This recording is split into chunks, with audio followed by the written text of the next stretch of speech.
جب صحابہ کرام رضی اللہ عنہ نے اس کی یزید کی بیعت کر لی تھی، مثلا حضرت عبداللہ بن عمر رضی اللہ عنہ بھی ہیں اور باقی لوگوں کے بھی بعض نام لیتے ہیں، تو کہتے ہیں آپ کو اس میں کیا اعتراض ہے؟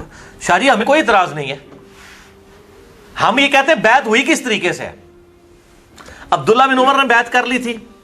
اچھا جی، اب ہم یہ پوچھتے ہیں کہ جو عبداللہ بن عمر رضی اللہ تعالیٰ عنہ کی بیعت کرنا ہے، کیا اس چیز کی توثیق ہو جائے گی کہ یزید کی خلافت ٹھیک ہے؟ تو پھر صحیح ہے، پھر تو حضرت حسین سے مخالفت کی ضرورت ہی کوئی نہیں تھی. حضرت حسین بیعت نہ بھی کرتے تو خیر تھی. اصل میں حضرت حسین کا جو بیعت کرنا ہے نا، وہ امت محمدیہ صلی اللہ علیہ وسلم میں امام تھے، اور قرآن میں ہے نا کہ ان کے جو علماء ہیں اور اللہ والے ہیں، یہ لوگوں کو حرام خوری سے اور برے کاموں سے کیوں نہیں روکتے. حضرت حسین کا وہ ٹائٹل تھا. اب میرا ایک کلپ بھی چڑھا ہوا ہے بڑا سخت قسم کا، میں ابھی وہ آدھا گھنٹہ لگ جائے اگر بولوں. The difference between the natures of حسین ابن علی and عبداللہ ابن عمر. عبداللہ بن عمر کی نیچر پیسو تھی، حضرت حسین کی ایکٹیو تھی. عبداللہ بن عمر کے سامنے جب حضرت معاویہ نے حضرت عمر کی گستاخی کی، 4108 نمبر حدیث ہے کہ میں اس کے باپ سے بھی زیادہ خلافت کا حقدار ہوں، کی تھی نا حضرت ابن عمر کی تھی، اس کے باپ کی. بعد میں اس سے پوچھا کہ آپ نے جواب کیوں نہیں دیا ان کا، میں نے فتنے کے ڈر سے خاموش ہو گیا اور قتل ریزی کے ڈر سے، اور مجھے جنت کی نعمتیں یاد آ گئی. میرا ارادہ تھا کہ میں اس کو ادھر ہی کہتا کہ معاویہ تجھ سے زیادہ خلافت کا حقدار وہ ہے جس نے حالت کفر میں تم لوگوں سے جنگ کی ہوئی ہے، جب تم لوگ کافر تھے اور انہوں نے مار مار کے تم لوگوں کو اسلام میں داخل کیا ہے، یعنی علی یا ابن عمر خود. اب یہ امام بخاری نے غزوہ خندق کے چیپٹر میں یہ حدیث ڈالی ہے کہ ابن عمر جو ہے وہ خندق کے صحابی تھے، یہ ثابت کیا انہوں نے. حالانکہ اس حدیث میں سے تو کتنی گستاخیاں نکل آتی ہیں بقول ان کے، لیکن امت کو ٹیکا لگا دیا امام بخاری نے حق کا کہ بات کس طریقے سے پہنچ جائے. تو ابن عمر تو اپنے باپ کے خلاف جب بات ہوئی ہے، وہ بیچارے وہاں نہیں بولے، وہ پیسو نیچر کے تھے، وہ دوسری طرف جاتے تھے کہ حکمرانوں کے خلاف خروج نہ کیا جائے، قیام نہ کیا جائے. اسی لیے بخاری مسلم میں بھی آتا ہے کہ یزید کی جب لوگ بیعت توڑ رہے تھے واقعہ حرہ کے بعد، وہ ان کو منع کرتے تھے. ہم یہ پوچھتے ہیں جو بیعت توڑ رہے تھے وہ بریلوی دیوبندی شیعہ تھے؟ وہ بھی تو صحابہ ہی تھے. ان کی اوپینین کو نہیں یہ لوگ مانتے. انہوں نے بیعت توڑ دی تھی. اور ادھر ہی میں وہ ضمناً بات بتا دوں، یہ وہ محمد بن انفیہ والی جی، وہ بھی ہاں کہتے ہیں جی محمد بن انفیہ جو ہیں وہ ان کے سامنے جب ذکر کیا یزید شرابی تھا، کبابی تھا، تو انہوں نے کہا میں نے تو اس کو سنت میں آگے بڑھ کے دیکھنے والا دیکھا ہے، سنت میں آگے بڑھ کے. جنہوں نے باوجداد سنت نو تروڑ رہے ہیں، سنتوں نو بدل لے رہے ہیں، وہ سنت میں آگے بڑھ چڑھ کے. ٹھیک ہے، تو بڑا نمازی یہ ہے. اور یہ آدھی روایت پیش کرتے ہیں. یہ پوری روایت عبداللہ ابن مطیع والی آتی ہے، وہ صحابی رسول ہیں جو روایت کرتے ہیں کہ یزید کے اندر یہ فالٹ ہیں، شرابی، کبابی، بے نمازی، اور اسی طریقے سے قریب ہے کہ آسمان سے پتھر برس پڑے. ٹھیک ہے، اور یہ عبداللہ ابن مطیع کی بات جب محمد بن انفیہ تک پہنچتی ہے وہ رد کرتے ہیں. عبداللہ ابن مطیع جو ہیں وہ ہیں صحابی اور محمد بن حنفیہ ہیں تابعی. جب تابعی اور صحابی کا ٹکراؤ تو کس کی بات مانی جاتی ہے؟ صحابی کی. اہل سنت کا متفقہ اصول ہے. تو یہ پوری روایت کیوں نہیں بیان کرتے ہیں؟ محمد بن حنفیہ نے کہتا ہے، محمد بن حنفیہ نے سرٹیفکیٹ دے دیتا ہے انہوں نے. اسی لیے شیخ زبیر صاحب بڑے سمجھدار تھے، انہوں نے اس روایت سے ہی جان چھڑا لی. انہوں نے اہل حدیث رسالے میں ویسے وہ لکھ دیا، ویسے وہ رسالہ بھی غائب ہو گیا نیٹ سے، ہمارے پاس ویسے موجود ہے، مقالات میں بھی میرے خیال ہے. انہوں نے لکھا یہ روایت ہی جعلی ہے. وہ ہیڈنگ بنائی کیا یزید شرابی تھا. تو انہوں نے کہا یہ پوری روایت اگر کوئی صحیح مانتا ہے تو پھر عبداللہ ابن مطیع کی بات صحیح ہے کہ وہ شرابی تھا، محمد بن حنفیہ کی بات ریجیکٹڈ ہے. ادروائز جان چھڑاؤ اس روایت کو ضعیف کو. ٹھیک ہے نا. تو یہ اس طرح کی روایتیں جب پیش کرتے ہیں تو آدھی روایتیں کو پیش کرتے ہیں، تو پوری روایت بتائیں نا، آدھی روایتیں بیان کر کے تو اس قسم کا اپنا ڈھونگ رچانے کی کوشش کرتے ہیں. یہ بالکل غلط طریقے سے توثیق کر رہے ہیں، اس طریقے سے نہیں ہے معاملہ. ہاں جی. اور ایک بات آپ کرتے ہوتے ہیں اکثر کہ حضرت عبداللہ بن عمر کی جو شہادت ہے وہ بھی آپ بنو امیہ نے کی ہے. اس کا کیسے صحیح بخاری میں کتاب الحج چیپٹر میں کہ جاج ابن یوسف جو ہے وہ آیا ان کی تیمارداری کے لیے، تو کہا کہ مجھے بڑا افسوس ہے جو آپ کو، ان کو زخم لگا تھا زہر آلود نیزہ حالت احرام میں، تو آپ کے قاتل کا پتہ چلے نا تو میں اس کو جو ہے نا وہ سزا دوں. انہوں نے کہا میرا قاتل وہ ہے جس نے حالت احرام میں لوگوں کو یہ جنگی آلات لانے کی، تلواریں اور نیزے لانے کی اجازت دی ہے، احرام کی حالت میں تو نہیں یہ لا سکتے، یعنی تو ہی یہ قاتل. لیکن سامنے کون بات کر سکتا ہے؟ یہ کس کو کہا انہوں نے؟ حجاج ابن یوسف کو. اس کے نیچے آپ ذرا داؤد راز ان سب لوگوں کی شرح پڑھیں ابن حجر اسقلانی کی کہ وہ حجاج بن یوسف سے ان کا تو کوئی سروکار نہیں نا. کیوں؟ حضرت امیر معاویہ رضی اللہ عنہ سے کیا سروکار ہے؟ میں آل امیہ ہے نا. میں یہ بتانا چاہ رہا ہوں کہ ابن عمر رضی اللہ تعالیٰ عنہ جو پوری زندگی امت کے مفاد میں اپنے اعتبار سے آل امیہ کا ساتھ دیتے رہے، بالآخر ان کی شہادت آل امیہ کے ہاتھوں ہوئی ہے، ان کو بھی انہوں نے معاف نہیں کیا. ٹھیک ہے. اور ویسے میں بتاؤں آپ کو، تاریخی روایتیں ایسی ملتی ہیں کہ ابن عمر آخری وقت میں روتے تھے، کاش میں نے اس وقت علی کا ساتھ دیا ہوتا، جو معاملات بگڑ گئے تھے. اور یہ تاریخی روایتیں ہیں. جب یہ کوڑ کباڑ اکٹھا کر کے پیش کرتے ہیں تو ہم بخاری کی حدیثوں میں تاریخی روایتیں فٹ کیوں نہیں کر سکتے؟ ایک اور بڑی شخصیت جن کی شہادت ہے حضرت عبداللہ بن زبیر رضی اللہ عنہ. یہ بھی حجاج بن یوسف نے کی، صحیح مسلم میں موجود ہے کہ لاش ٹانگ دی، عبداللہ بن زبیر صحابی کی لاش ان لوگوں نے خانہ کعبے کے دروازے پہ ٹانگ دی، اور ابن عمر وہاں سے گزرے اور کہا تجھ پہ سلام ہو اے عبداللہ، میں تجھے منع کیا کرتا تھا اس طرح کے معاملات میں تو نہ پڑھ. عبداللہ بن زبیر صحابی تھے؟ جی، یہ صحابی ہیں، صحابی ہیں. حضرت ابو بکر کے نواسے ہیں، حضرت عائشہ کی بہن اسما بنت ابی بکر کے بیٹے ہیں، اور حضرت زبیر اشرا مشرا کے بیٹے ہیں. ٹھیک ہے. عبداللہ ابن زبیر کو عام آدمی ہے، انہوں نے بھی بیعت نہیں کی تھی یزید کی، یاد رکھیے. 9 سال انہوں نے بھی خلافت قائم کی ہے. اور یہ حجاج ابن یوسف جو ہے نا، اس نے قتل کیا تھا عبد الملک بن مروان کے دور میں، یزید کے دور میں اس نے خانہ کعبے پہ چڑھائی کی، جو صحیح مسلم میں آتا ہے، غلاف کعبہ بھی جل گیا. یزید کے قابو نہیں آئے عبداللہ ابن زبیر، پھر مروان کے قابو بھی نہیں آئے، عبد الملک بن مروان نے شہید کروایا اور لاش ٹانگ دی. اور پھر عبداللہ بن عمر نے کہا تجھ پہ سلام ہو، یہ جو لوگ کہتے ہیں نا تیرے بارے میں کہ تو یہ تھا یہ تھا، نہیں، تو بہت نیک انسان تھا، اللہ کا خوف رکھنے والا تھا، تو عبادت گزار تھا، رات کو شب بیداری کرنے والا تھا. اتنے سلام انہوں نے پڑھے، ان کی میت کے اوپر سلام پڑھے. اور حجاج صحیح مسلم میں آتا ہے حجاج ابن یوسف نے حضرت اسما بنت ابی بکر کو، جو مطلب بڑھیا ہو چکی تھی، گھسیٹ کے کہا کہ اس کو لے کے آؤ میرے پاس. پھر خود گیا تو اسما نے کہا کہ تو نے میرے بیٹے کی دنیا خراب کی ہے، میرے بیٹے نے تیری آخرت خراب کر دی ہے. اور یہ آل امیہ کے جو چمچے ہیں نا، یہ کہتے ہیں حجاج بن یوسف آخری زمانے میں کہتا تھا جناب توبہ کرتا تھا، یہ کرتا تھا وہ کرتا تھا، اس طریقے سے اس کا بھی دفاع کرتے ہیں. علی بھائی ہمارے جو یہ شیعہ بھائی ہیں وہ بھی یہ بات نہیں سمجھتے، وہ تو خالی موقف یہ عام طور پہ رکھتے ہیں کہ جی یہ خالی سادات سے دشمنی تھی، اہل بیت سے دشمنی نا جی نا، یہ تو پھر کسی کو نہیں بخش رہے. یہ تھے دنیا دار. میں نے اس میں حدیث لکھی ہے بخاری اور مسلم سے کہ مجھے تم سے شرک کا خطرہ نہیں، لیکن میرے بعد دنیا کے مال میں پھنس جاؤ گے اور پھر تم دنیا کی محبت میں ایک دوسرے کو قتل کرو گے اور برباد ہو جاؤ گے جس طرح اگلے لوگ برباد ہوئے. یہ آپ کا آخری خطبہ ہے، بخاری اور مسلم میں آتا ہے کہ وفات سے 1 مہینہ پہلے شہدائے احد کے اوپر آپ نے نماز جنازہ دوبارہ سے پڑھی. شہدائے احد پہ اس لیے پڑھی کہ شہدائے احد جو تھے وہاں پہ بھی دنیا کی لالچ کی وجہ سے فتح شکست میں بدلی تھی، اور دوسرا شہدائے احد میں ان لوگوں نے قربانیاں دی تھیں کہ جنہوں نے اسلام کا پھل نہیں کھایا تھا. بعد کے لوگوں نے پھل کھایا تو حضور نے قبرستان جا کے خطبہ دیا، دیکھنا میرے بعد یہ معاملات نہ کرنا. تو یہ آپ سے ہم نے پہلے بتا دیا تھا، دنیا داری میں لوگ پڑ جائیں گے، سیدھی سی بات ہے. تو یہ سب کچھ دنیا کی خاطر انہوں نے کیا. اور یہ سارے لوگ ان سے خوفزدہ تھے اتنے زیادہ کہ کوئی بولتا نہیں. میرے بھائی آج بولتا ہے کوئی؟ حضرت بکر کی بیٹی کو گھسیٹ رہے ہیں، حضرت امام حسین کے ساتھ کیا کر رہے ہیں؟ نہیں تو مجھے بتائیں آج کوئی بولتا ہے؟ آج کوئی بولتا ہے؟ یہاں پہ لال مسجد میں ایک ڈکٹیٹر مشرف نے کتنا قتل عام کیا ہے، ان کے اپنے فرقے کے لوگ نہیں کھڑے ہو سکے. بھائی جس کے ہاتھ میں تلواریں ہوتی ہیں، اب یہ توابون کو ہی آپ دیکھ لیں، ان کو بھی قید کر دیا گیا تھا نا، جو بعد میں شہید ہوئے حضرت حسین کی شہادت کے بعد. کہتے ہیں جی کوفی نکلے نہیں ہیں. جب آپ پورا اس طریقے سے قبضہ کر لیں گے، چند لوگ اس حکومت سے جو 3 براعظموں میں پھیلی ہوئی ہے اس سے کیسے ٹکرا سکتے تھے؟ سیدھی سی بات ہے. تو آج بھی نہیں لوگ اٹھتے. اچھا ایک اور بات کی جاتی ہے کہ حضرت حسین رضی اللہ عنہ کے جو قتل کا الزام یزید پر، ابن زیاد وغیرہ پر، عمر بن سعد پر، شمر وغیرہ پر تھوپ دیا جاتا ہے، تو وہ یہ کہتے ہیں کہ جی 2 جو روایات ہمیں پتہ چل رہی ہیں، ایک حضرت ام سلمہ سلام اللہ علیہ سے اور ایک پتہ چلی حضرت عبداللہ بن عمر رضی اللہ عنہ سے. تو ان کو کیا پرابلم تھی کہ ان دونوں نے عراقیوں کا کہا؟ تو یہ بات ٹھیک ہے، ام سلمہ نے بھی کہا مسند احمد میں عراقیوں پہ لعنت ہو. صحیح بخاری میں حضرت ابن عمر نے کہا کہ ان عراقیوں نے مچھر اور مکھی کا مسئلہ پوچھا، انہوں نے تو نبی صلی اللہ علیہ وسلم کے بیٹے کو شہید کر دیا، جن کے بارے میں میں نے سنا تھا کہ وہ اللہ کے نبی کے 2 پھول ہیں اس دنیا میں. اس سے ایک بات تو کلیئر ہوئی کہ عبداللہ بن عمر کو حضرت حسین سے کوئی بغض نہیں تھا، ورنہ ان کی مرنے کے بعد یہ بات نہ سناتے، ان سے محبت کرتے تھے. اچھا، اور بہت بڑی حدیث سنا دی انہوں نے. عراقیوں پہ انہوں نے لعنت کی. اب ان سے پوچھیں کہ عراقیوں پہ جو لعنت کی ہے، آپ کو کوئی الہام ہوا ہے کہ یہ عراقیوں پہ ابن زیاد والے جو عراقی تھے ان پہ لعنت کی ہے، یا جو ہے وہ شیعہ علی کے اوپر لعنت کی ہے جو حضرت علی کے گروہ کے ساتھی تھے؟ تو یہ فوراً کہیں گے شیعوں نے مارا ہے، شیعہ کہیں گے انہوں نے مارا ہے. عراقیوں پہ اس لیے لعنت کی کہ عراقی جو حکومت تھی ابن زیاد کی، اسی نے یہ ظاہر ہے کہ ساری. عمر ابن سعد کون تھا؟ صحیح مسلم اٹھا کے دیکھ لیں، یہ ایسا لالچی، میں بتاؤں کریکٹر سب کا نظر آتا ہے.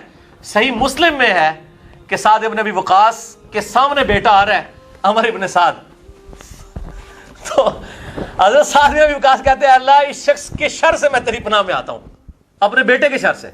اور آنے ہی کہتے ہیں ابا جی دیکھو سب لوگ جو حکومت گورنر بن رہے ہیں, تسی تو کوئی عہدہ بھی نہیں لیا. یہ صحیح مسلم میں ہے. عمر ابن سعد جو 22,000 کا لشکر دے کے, جسے ہر بندے کا کریکٹر مسلم میں موجود ہے, بخاری میں موجود ہے, یہ تلاش کرنا ہے آپ نے, وہ پھر فٹ ان بیٹھتا ہے. آپ جس طرح بیان کرتے ہیں شک ہو جاتا ہے کہ کہیں علماء صحیح تو نہیں کہتے اپنی طرف سے بیان, ہر بات ہی آپ اس میں سے نکال لیتے ہیں. جی نہ نکلے تو انکار کریں. آج تک آپ نے میرے خلاف کوئی کلپ دیکھا ہے کہ وہ یہ کہیں کہ یہ بخاری مسلم میں, یہ ہو سکتا ہے طریق کا فرق ہو جائے بعض کا, یہ کہتے ہیں جی وہ ظالم مغیرہ کے الفاظ موجود نہیں ہیں, ٹھیک ہے, تو اس میں موجود ہے اوے مغیرہ اوے مغیرہ اوے مغیرہ. یہ کیا ہوتا ہے پیارے مغیرہ پیارے مغیرہ پیارے مغیرہ, بڑا اچھا کام کر رہے ہو.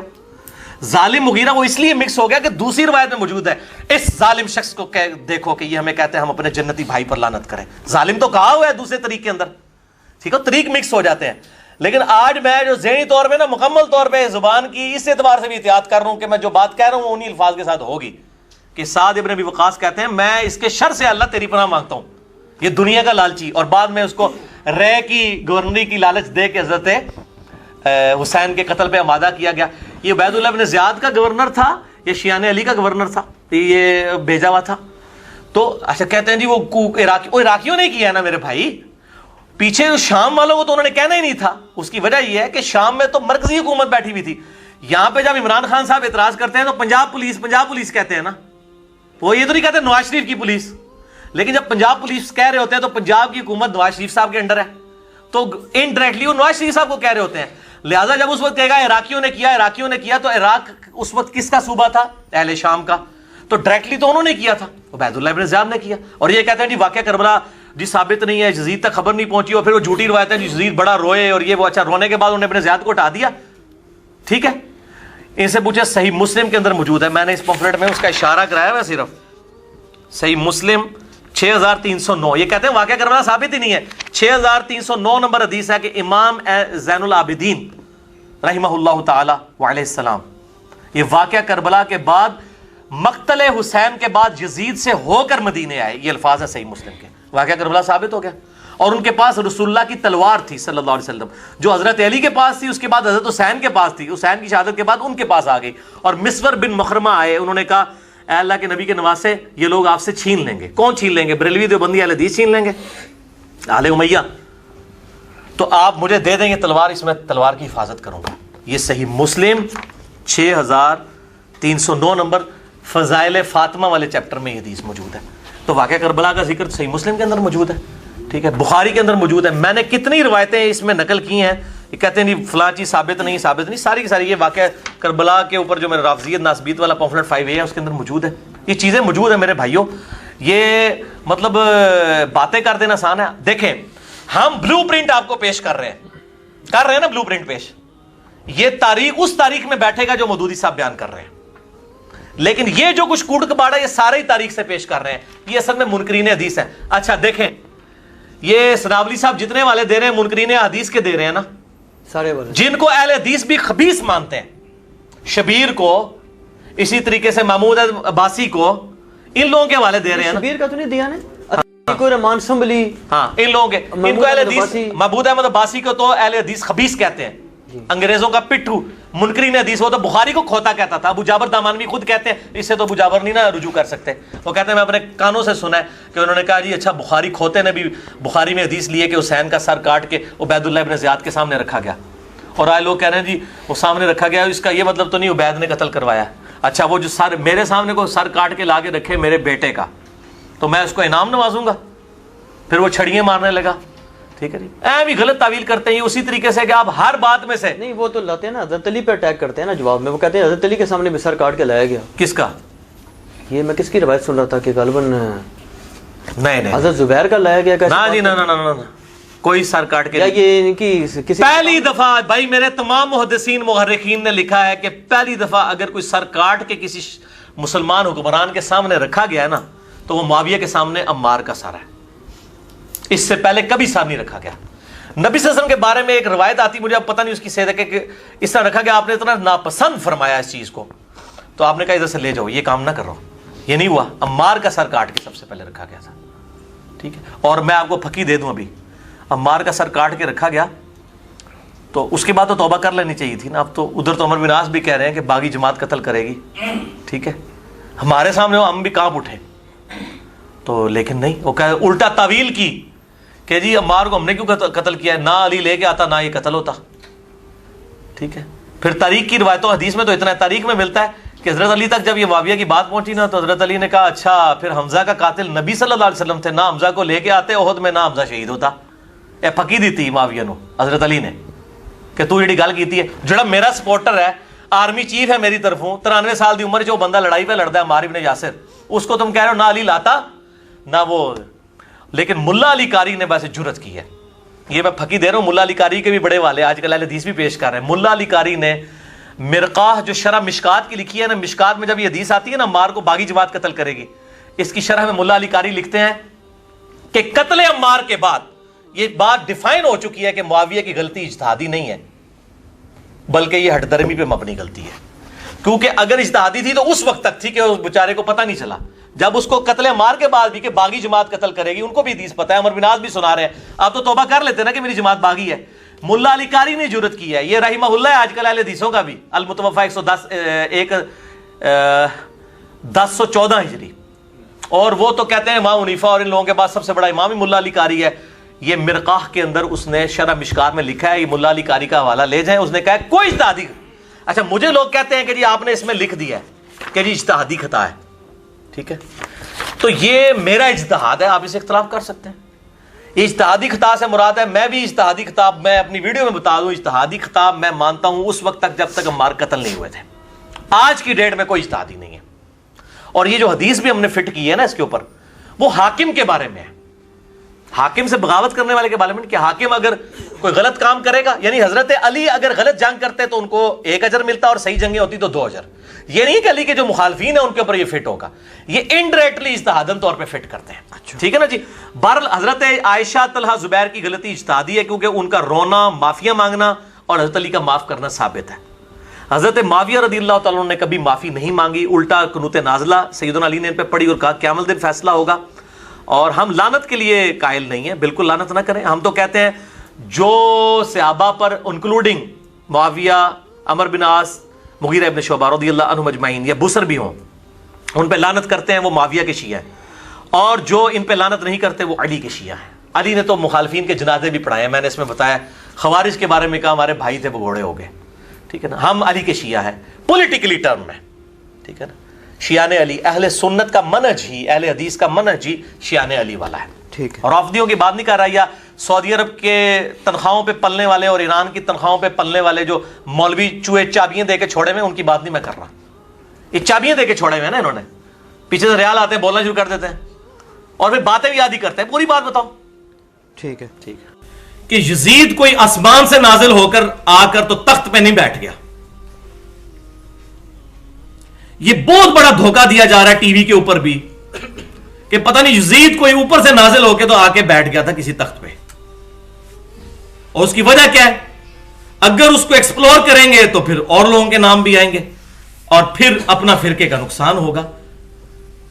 تو یزید کوئی تخت پہ اللہ تعالیٰ نے نہیں اس کو اوپر سے پکڑ کے بٹھا دیا. ایک پورا سسٹم تھا جو نبی صلی اللہ علیہ وسلم کی وفات کے تقریباً 20 سے 30 سال کے دوران ایک گریجولی ڈیویشن آنا شروع ہوئی, جس کا اینڈ رزلٹ یہ بنا کہ 60 ہجری میں یزید تخت پر آیا. وہ تو نمائندہ بن کے آیا اس بگڑے ہوئے سسٹم کا. اب مجھے بتائیں دجال ڈائریکٹ آئے گا؟ ایک پورا دجالی سسٹم ہوگا جو دجال کو ویلکم کہے گا کہ آئیے جی آپ ہی ہمارے لیڈر ہیں, ورنہ اکیلا دجال آگے کیا کرے گا. اسی طریقے سے یزید جب حکمران بنا تو ایک پورا سسٹم ہے پیچھے, پوری ایک سمجھے کہ 30 سال کی 25 سے 30 سال کی ایک ڈیویشن ہے, جب جا کے 60 ہجری کے اندر اس بدماش نے حکومت سنبھال لی.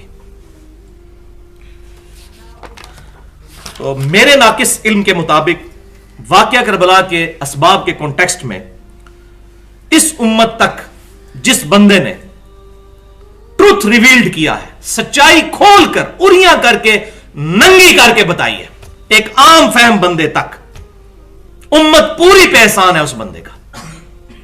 1400 سال میں اس طرح کی محنت کی یونیک مثال کسی اور کی نہیں ملتی، اور وہ ہے مولانا مودودی رحمت اللہ علیہ، المتوفا 1979 عیسوی۔ اللہ تعالیٰ بحیثیت انسان ان سے جو غلطیاں ہوئی وہ معاف کرے، لیکن الحمدللہ اس حوالے سے جو ان کی خدمت ہے، وہ ایک منصف مزاج بندہ جب ان کی اس خدمت کو پڑھتا ہے تو ان کی تعریف کیے بغیر نہیں رہ سکتا، اور وہ ان کی کتاب ہے خلافت اور ملوکیت۔ میں اس کو کہتا ہوں یہ علمی ایٹم بم ہے، اور یہ مولانا مودودی رحمت اللہ علیہ کے حصے میں آئی خدمت، جو ڈاکٹر اقبال نے سب سے پہلے صدیوں کی گراوٹ کے بعد امت کو یہ سبق دیا کہ ملا کو جو ہے ہند میں سجدے کی اجازت، ناداں یہ سمجھتا ہے کہ دین ہے آزاد، سیکولرزم کو دین سمجھتا ہے۔ نمازیں تو ہمیں امریکہ والے بھی پڑھنے سے نہیں روکتے ہیں، تبلیغ کرنے سے بھی نہیں روکیں گے، آپ بسترے اٹھا کے لوٹے اٹھا کے جائیں وہاں نمازیں پڑھیں، لیکن جیسے ہی آپ ان کو کہیں گے نا کہ یہ باطل کا نظام غلط ہے، حسین بننے کی کوشش کریں گے، آپ کا گھاٹا اتر جائے گا۔ سیکولرزم انڈیا میں بھی اجازت ہے، سیکولرزم یہی ہے کہ مذہب اور دین آپ کا ذاتی معاملہ ہے، خوب نمازیں پڑھیں، متھے بھی گھسا دیں، آپ سب کچھ کریں، لیکن باطل کو چیلنج نہ کریں آگے سامنے کہ نظام اللہ کا ہونا چاہیے، اللہ کی زمین پر اللہ کا نظام ہو، خلافت کا نظام قائم ہو، اس پہ بات نہ کریں۔ اور ڈاکٹر اقبال نے اپنی زندگی میں پوائنٹ آؤٹ کر دیا تھا، اس وقت تو مولانا مودودی کی ہارڈلی عمر 20-21 سال تھی، اس وقت ان کی جو تحریریں ان کے سامنے ہیں، انہوں نے کہا یہ بندہ امت کو لیڈ کرے گا۔ آج جو مصر میں کافی حد تک آپ کہہ سکتے ہیں اسلامک ریولوشن آئی ہے، اس کے پیچھے مولانا مودودی ہیں۔ وہ اخوان المسلمین وال جو جماعت ہے، اس کی فکر ساری کی ساری وہی جماعت اسلامی کی جو 1941 میں مولانا مودودی رحمت اللہ علیہ نے قائم کی۔ تو مولانا مودودی رحمت اللہ علیہ کی کتاب خلافت اور ملوکیت، یہ تو آپ ادھر جتنے لوگ 100 کے قریب بیٹھے ہیں نا جی، یہ کتاب تو خریدیں، اپنے پاکٹ منی میں سے پہلے یہ کتاب خریدیں، اور یہ سافٹ کاپی بھی PDF پہ موجود ہے، 350 صفحات پر مشتمل یہ کتاب ہے، اور اتنے پیارے اسلوب میں اور احترام کے دائرے کے اندر رہ کر لکھی گئی ہے کہ اس کی مثال دینا ممکن نہیں، لاجواب کتاب ہے۔ اور جن مولویوں نے ناکام کوشش کی ہے اس کو جواب دینے کی، انہوں نے اپنی بدنامی میں اضافہ کروایا ہے، ان کا جاہل ہونا اور لوگوں پر عیاں ہو گیا کہ یہ اتنے جاہل ہیں، غلط پراپوگنڈا کیا۔ وہ کتاب پڑھیں، خلافت اور ملوکیت، اور وہ کتاب بھائی انہوں نے خود کو گھر بیٹھ کے، ان کو کوئی معاذ اللہ استغفر اللہ کشف اور وہی نہیں ہوا، وہ اہل سنت کی ہی ہمارے اسلاف کی محنتوں میں سے انہوں نے اس کو ایک جگہ کمپائل کیا، اور مینلی 7 کتابیں ہیں تاریخ کی اہل سنت کی اتھینٹک اسناد کے ساتھ، جن سے انہوں نے یہ سارے واقعات لے کر اس کو ایک انٹلیکچوئل ترتیب کے ساتھ نقل کیا، اور جہاں جہاں اس کانٹیکسٹ میں احادیث آئیں انہوں نے الحمدللہ احادیث کی کتابوں کے بھی حوالے دیے، اور اس میں جو کمی تھی وہ الحمدللہ میں نے پوری کر دی، وہ میں آگے بتا دیتا ہوں۔ اور وہ 7 کتابیں کون سی ہیں وہ آپ سن لیجئے، چونکہ عربی زبان کے اندر لکھی گئی ہیں، مولوی اس کا ترجمہ ہی نہیں تھے ہونے دیتے، ابھی بھی بہت کم کتابوں کا ان میں سے ترجمہ ہوا ہے، ورنہ مولویوں کے پول کھل جائیں گے، یہ روٹی والا چکر ختم ہو جائے گا۔ تو پہلی اسلام کی تاریخ جو اہل سنت میں امام ابن جریر الطبری رحمت اللہ علیہ المتوفا 310 ہجری، ہمارے اسلاف میں سے تاریخ تبری انہوں نے لکھی، یہ اہل سنت کے امام تبری ہیں، ایک اہل تشیع کے بھی امام تبری ہیں، یہ اہل سنت کے امام تبری ابن جریر، جن سے ابن کثیر نے سب کچھ نقل کیا ہے۔ دوسری کتاب جو ہے الاستیاب، امام ابن عبد البر رحمت اللہ علیہ المتوفا 463 ہجری، کمال کتاب لکھی ہے، اکثر حوالے مولانا مودودی نے اس کتاب سے دیے ہیں۔ تیسری کتاب تاریخ دمشق ہے، ابن عساکر رحمت اللہ علیہ المتوفا 571 ہجری ان کی۔ چوتھی کتاب اسد الغابہ، 8000 صحابہ کرام علیہم رضوان کے حالات زندگی اس میں جمع کیے گئے ہیں، شکر ہے یہ ترجمہ ہو گیا، 3 جلدیں موٹی موٹی زخیم جلدوں میں 8000 صحابہ کرام علیہم رضوان کے حالات زندگی اس کتاب میں ہے، اسد الغابہ، امام ابن اسیر رحمت اللہ علیہ المتوفا 630 ہجری، یہ ان کی کتاب ہے۔ 5ویں کتاب ہے تاریخ ابن کثیر البدایہ والنہایہ، بڑی مشہور کتاب،